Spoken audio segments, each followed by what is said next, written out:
고린도후서 12장 7절부터 10절까지. 여러 계시를 받은 것이 지극히 크므로 너무 자만하지 않게 하시려고 내 육체의 가시 곧 사단의 사자를 주셨으니 이는 나를 쳐서 너무 자만하지 않게 하려 하심이라.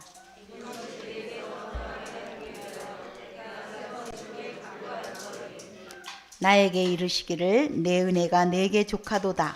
이는 내 능력이 약한 데서 온전하여짐이라 하신지라. 그러므로 도리어 크게 기뻐함으로 나의 여러 약한 것들에 대하여 자랑하리니 이는 그리스도의 능력이 내게 머물게 하려 함이라.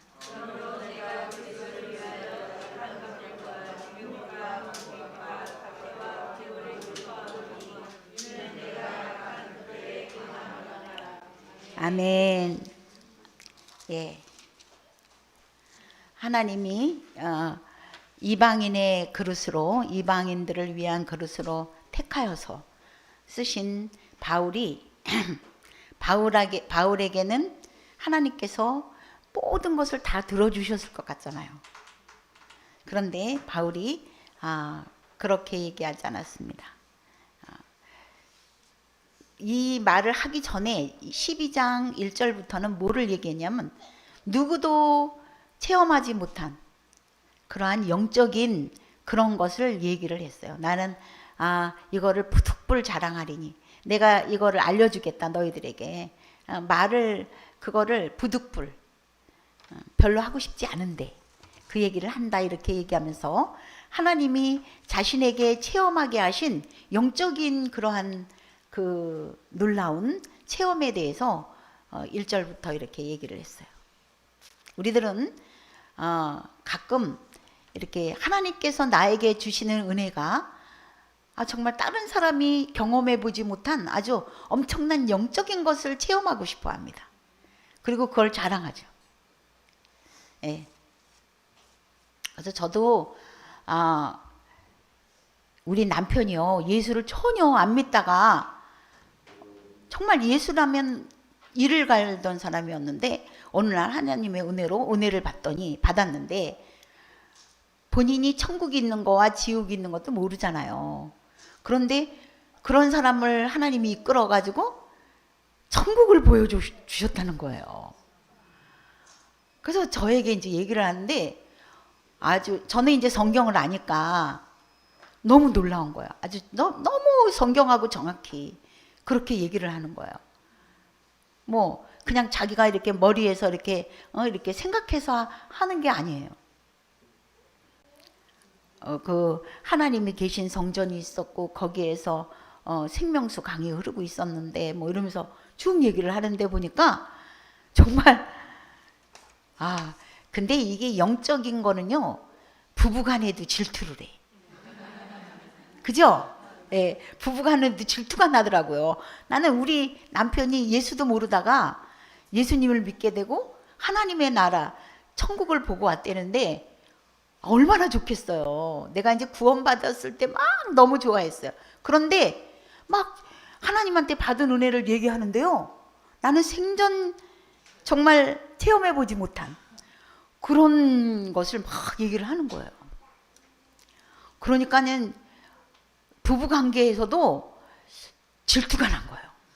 그래서 내가 이제 직접적으로 얘기는 못하고 이렇게 새벽기도 가가지고요 기도하면서 그랬어요. 하나님 잘 믿지도 않고 그랬던 우리 남편한테는 그렇게 다 보여주면서 왜 나한테는 안 보여주냐고. 나도 보여달라고 계속 그렇게 기도를 했어요.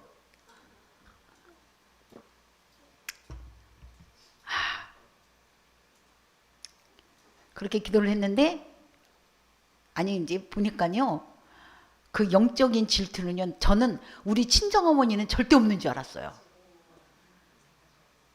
근데 우리 어머니도 그때 질투를 했대.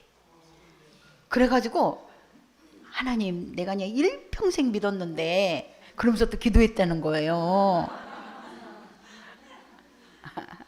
그래서 그렇게 기도를 했는데 정말 얼마나 내가 사모하며 어떻게 해야 되냐고 몸부림을 쳤어요. 하나님 좀 가르쳐 달라고. 그랬더니 이제 어느 날 새벽 기도 때 진짜 내 영이 천국에 갔어. 천국에 갔는데 우리가 이제 날빛보다 밝은 천국 이러잖아요. 그러니까 이 태양하고는 빛이 달라요. 태양하고는 그러니까 뭐라고 형용할 수가 없어. 이 세상에 있는 단어로는 형용할 수 없는 그런 정말 빛이 이렇게 나오는데 내 영혼이 이래요. 아, 여기가 천국이구나. 그랬어요. 그래서 이제 천국으로 이제 내가 입성하면 되잖아. 근데 천사가 왔어요. 예? 천사를 내가 만났어요. 천사가 나를 와서 이 세상에서는 못 들어오게 하려면 뭘로 막아요? 예? 뭘로 나봐? 칼이나 창으로 막잖아요. 그죠? 그런데 그 천사들은 무지개로 막더라고. 무지개를 가져왔어요. 갖고 딱 막아. 아, 그러면서 나보고 그러는 거예요.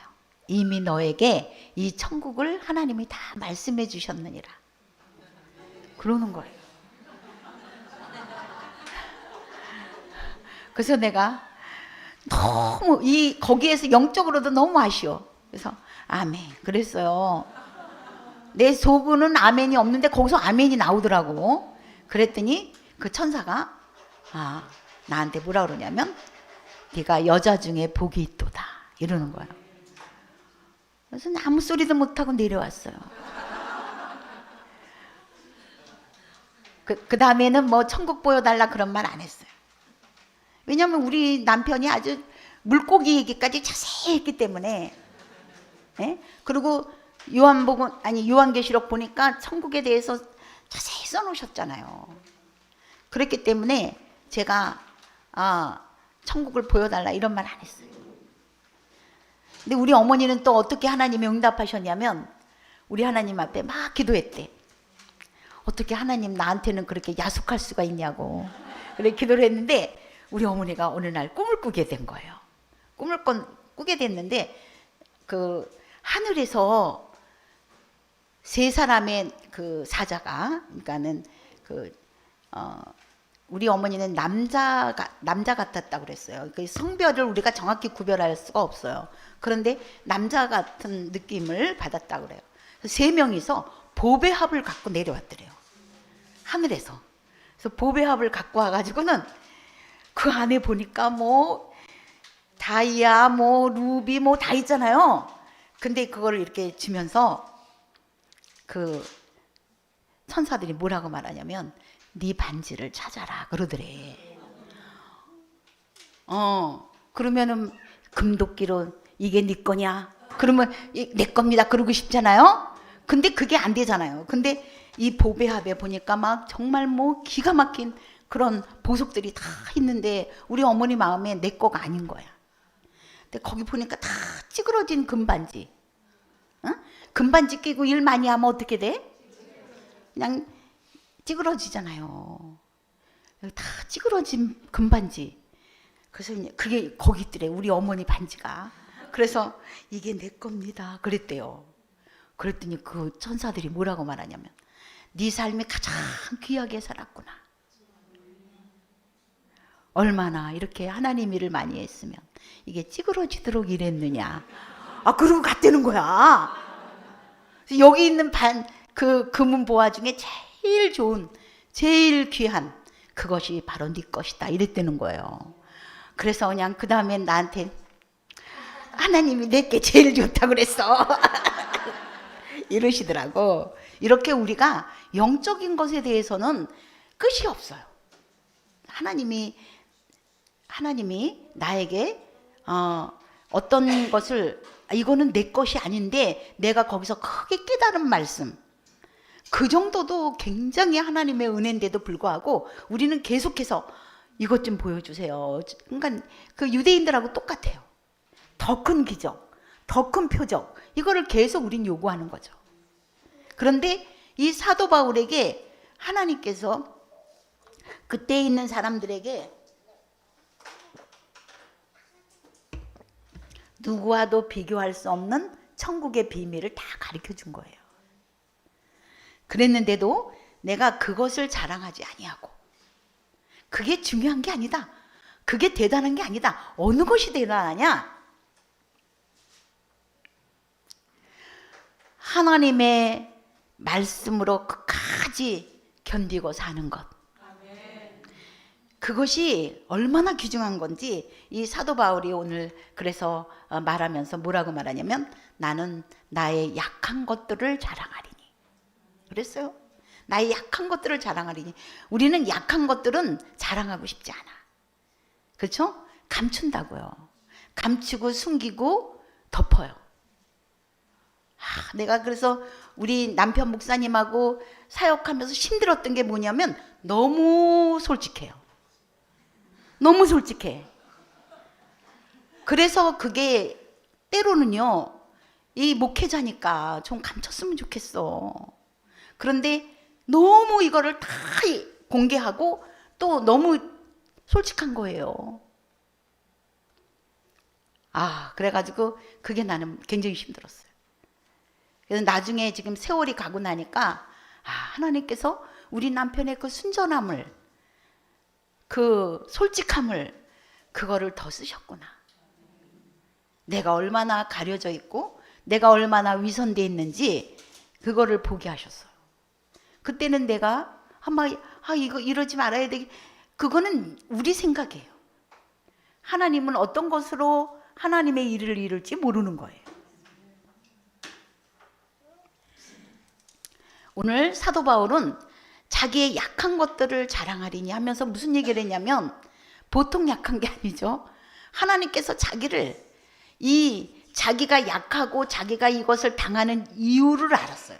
이유를 아는 거예요. 그게 뭐냐면은, 자기가 이렇게 하나님으로 받은 영적인 계시가 너무너무 많기 때문에, 자기가 혹시 자고할까봐, 자기가 혹시 교만할까봐 하나님께서 자기에게 가시를 주었다, 이렇게 말했습니다.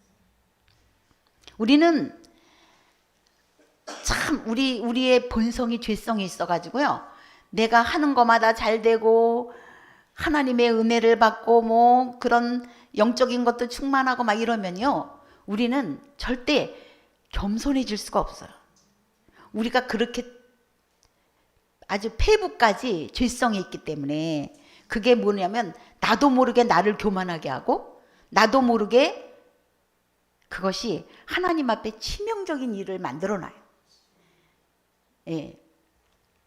그래서 우리 이성일 목사님 동생이 이제 내가 이제 이렇게 대화를 나누다 이런 말을 했어요. 동생이 어머니, 자기가 뭐 이렇게 큰 교회 뭐 어느 신학대학 교수 이런 생각 하지도 마세요, 이러는 거예요.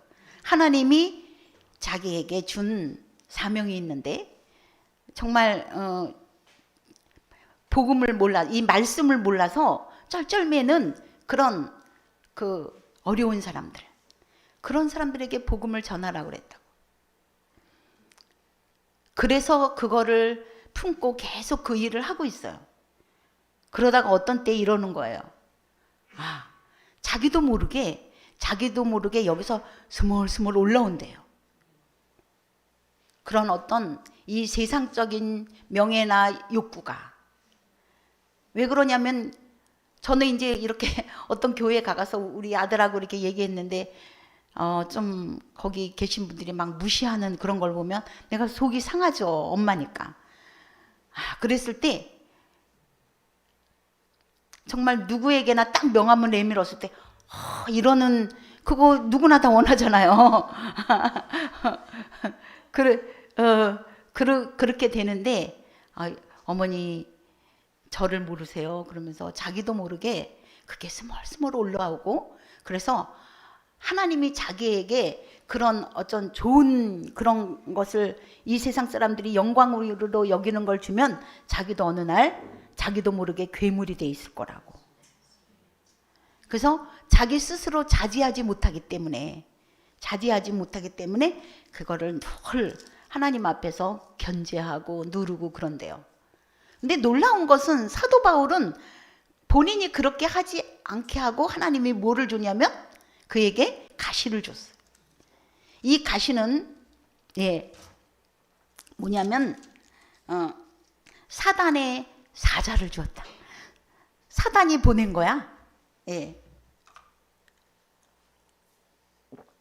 이거는요 말뚝이라는 단어하고 같은데, 그럼 그 인생에 사도 바울이 옴짝달싹 못하도록 말뚝을 딱 박아놓은 거예요.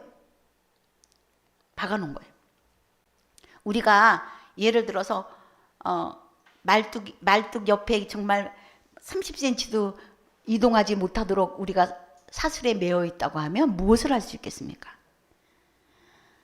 피가 나도록 그걸 뽑으려고 그러겠죠. 이걸 어떻게 해서든지 내 인생에서 이걸 뽑아야 되겠다. 이거 뽑지 않겠어요? 예. 그래서 어쨌든 사도 바울도 그거를 뽑아달라고, 하나님 앞에 제거해 달라고, 내 인생에서 제발 이걸 제거해 주십시오.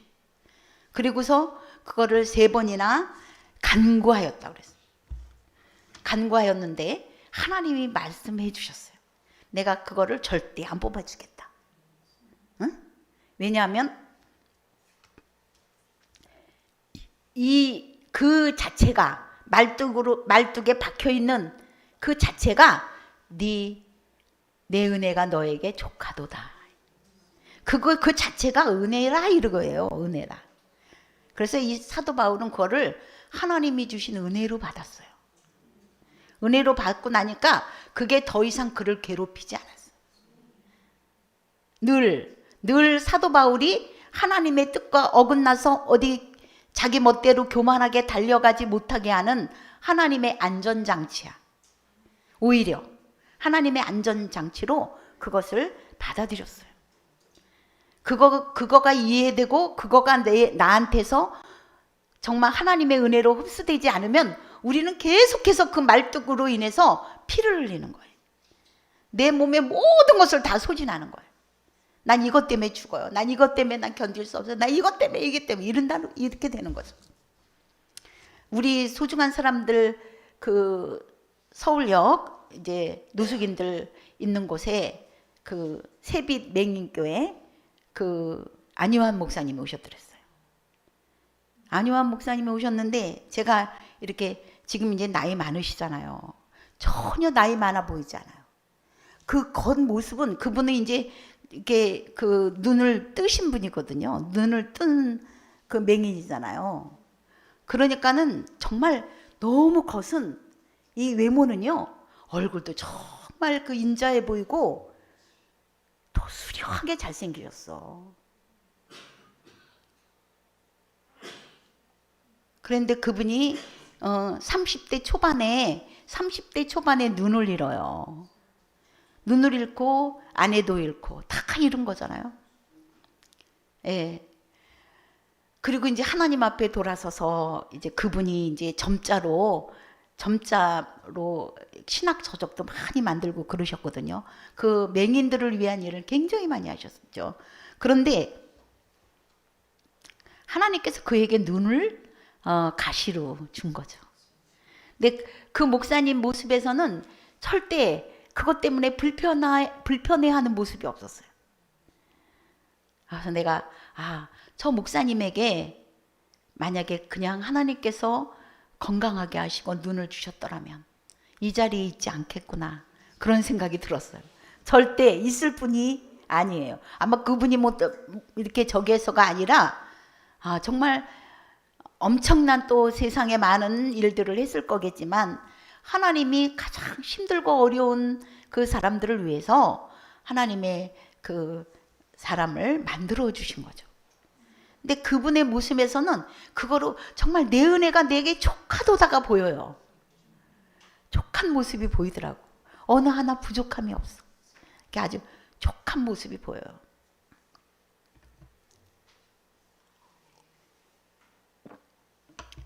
그래서 오늘 여러분들과 같이 우리가 나누고 싶은 것은 무엇이냐면은, 우리가 간절히 하나님 앞에 기도했는데도 이루어지지 않은 것들이 있어요. 그거는 이거는 내가 잘났다고 하늘로 붕붕 날르지 말라고 하나님이 꽉 밟아놓은 말뚝이구나. 그거 알아야 돼. 예? 우리 남편 목사님이 그 대학원 1학년 때 교회를 개척했어요. 설립했단 말이에요. 대학원 1학년 때. 그러니까 막 학교에서 총신대학원에서 막 뭐 대단하게 막 신문에 나오고 막 난리 났어요. 우리 하나님은, 우리 목사님은요, 뭐 성도님 1명, 2명 이렇게 놓고 저기 목회하라 그러면 절대 안 할 뿐이에요. 그러니까 그냥 처음부터 성도를 되게 많이 주셨어. 응? 처음에 막 우리 목사님 막 거기서 잘난 체하고 그러는 거 좋아하거든. 그러니까 그렇게 아주 하시고 싶은 대로 쫙 해주는 거예요. 그래서 그러다가 막 이렇게 막 굉장히 이제 더 막 이렇게 마음이 부풀 때쯤에 하나님이 교회를 딱 분열시키더라고요. 근데 내가 그거를, 하나님의 마음을 그날 느꼈어요. 왜냐면 그 정말 이렇게 1명, 2명 이렇게 교회 성도님 놓고 정말 일평생을 보내는 그런 목사님들 얼마나 많아요. 그런 목사님들에게 어쩌면 상처가 될 수도 있었겠다. 아니, 저 사람은 예수 믿은 지는 뭐 2년 되고 신학대학원 들어간 1학년 때 목회를 시작했는데 그렇게 교회가 그렇게 부흥되고 막 그런 것을 보면 심 빠지지 않겠어요? 그리고 우리 남편 목사님이 만약에 그때 교회가 분열되고 막 어려운 일이 없었으면 교주됐을지도 몰라요. 그래서 내가 이건 하나님의 은혜로다.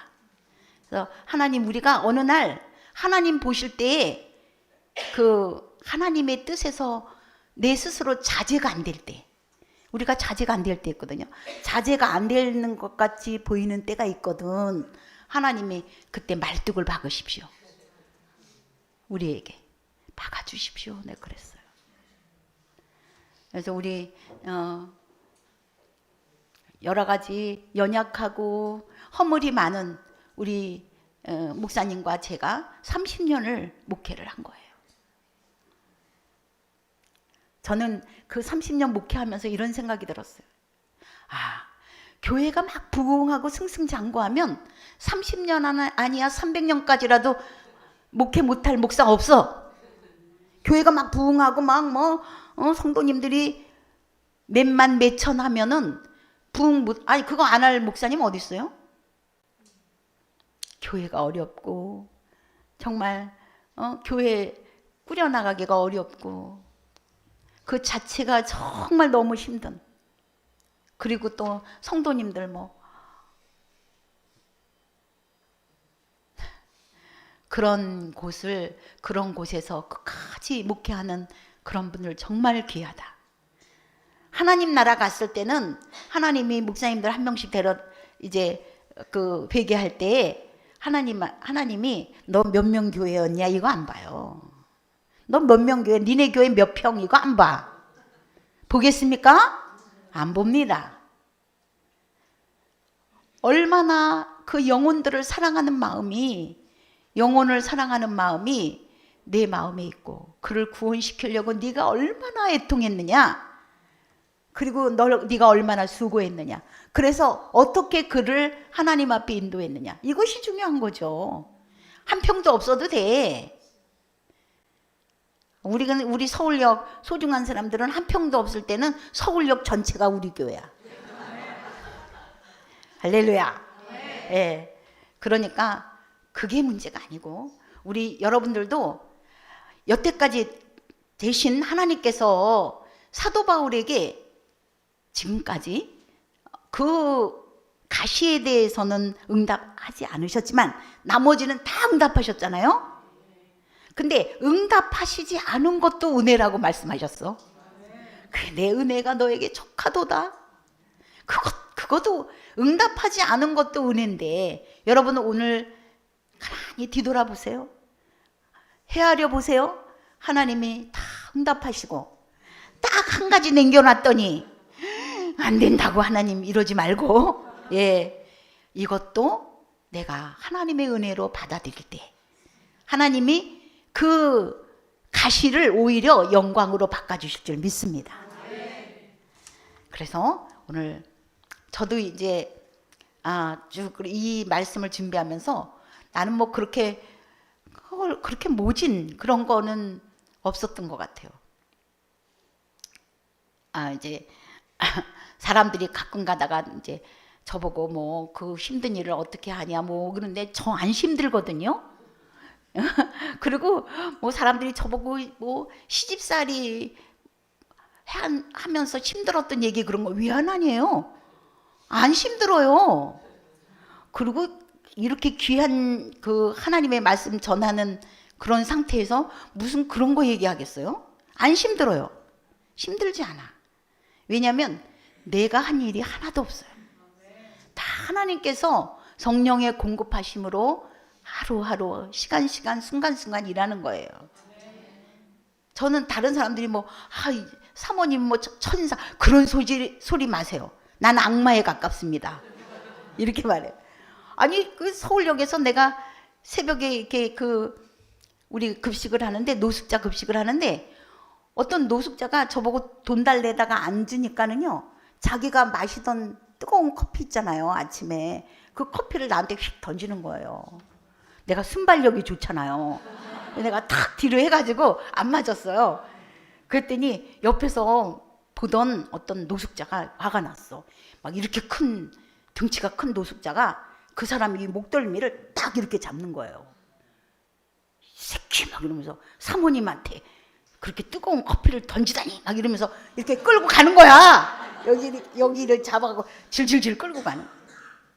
그래서 내가 이제 아침에 있었던 일이니까 우리가 또 아침밥 주고 점심 때 또 급식하잖아요. 그래서 점심 때 내가 이제 설교 시간에 그 얘기를 하면서 노숙인들한테 그랬어요.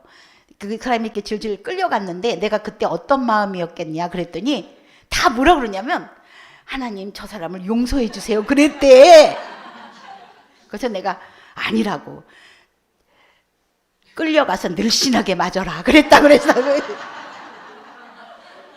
사실이에요. 바로 그게 저의 모습이에요. 무슨 용서해 주시옵소서 나 안 그래 늘씬하게 맞아라 이렇게 해요. 그런데 하나님께서 나는 그런데 하나님께서 정말 그 사람들을 품고 이번에 비 오는 날 그냥 제가 이렇게 잘 못 챙겨갖고 집에 우산 하나가 없어요. 아침에 나오는데 비가 그냥 억수같이 쏟아지는 거야. 그러니까는 내가 이제 우리 이예숙 집사님한테 가서 빌리거든요. 그런 날은 전화해가지고 빌리는데 그 빌린 우산을 내가 또 잊어버렸잖아요. 그러니까 없겠지. 그러고서 이제 제가 이제 얼마나 난처한지. 근데 우리 집에서 우리 센터까지는 한 5분 거리 돼요. 그리고 저는 뭐 편의점 가서 살 수도 있잖아요. 여러 가지 좋은 그것을 해결할 수 있는 조건이 있는데 이렇게 내가 난처한데 노숙인들은 얼마나 난처할까 그런 생각이 들어가지고 내가 그냥 그날은 그 센터에 가자마자 가서 우산을 샀어요. 청계천에 가서 우산을 사가지고 왔어요. 그래가지고 이제 이분들이 예배가 끝나고 식사도 하고 이렇게 나왔는데 그때도 비가 막 쏟아지니까 이게 비 쏟아지는데 못 나가요. 이게 주춤주춤하고 이렇게 이제 거기 주차장에 서 있잖아요. 서 있는 사람 하나씩 우산을 주는 거야. 너무너무 행복해. 너무너무 좋아해. 예? 그런데 그러면서 이렇게 그걸 주니까 그냥 너무 행복하면서 가는 거예요. 근데 저는 지금도 그 기쁨에 막 혼자 막 이렇게 웃어요. 좋아가지고. 악마를 천사로 만드신 하나님은 저는 원래는 그렇단 말이에요. 원래 늘씬하게 맞아라 이게 저거든요. 근데 하나님이 성령으로 항상 순간순간 저를 이끌어 가십니다. 할렐루야. 그래서 너무 행복하게 지금 이제 노숙인 사역은 16년째 하고 있잖아요. 올해로 16년에 접어들었는데 제가 그거가 조금이라도 힘들면 내 체력이나 내 마음이 이기지 못합니다. 그런데 너무 행복해요. 예, 그들이 막 뜨겁게 그 찬양하고 그들이 기도하고, 예? 예, 하나님이 가난한 자의 기도는 직구한다고 그랬잖아요. 그래서 내가 우리 여러분들의 기도를 그 사람들한테 맡긴다니까. 기도하라고. 할렐루야. 이렇게 우리가 같이 하나님의 은혜 안에 있습니다. 사랑하는 여러분, 내가 이거 너무 괴로워하는 그것이, 그거 괴로워하지 말고 그거를 탁 붙들고 우리 하나님의 은혜입니다. 나를 하나님의 품에서 떠나지 않게 하는, 나를 꼭 껴안고 있는 우리 하나님의 은혜입니다. 그렇게 받으시면 하나님이 영광으로 바꿔주실 것을 믿습니다.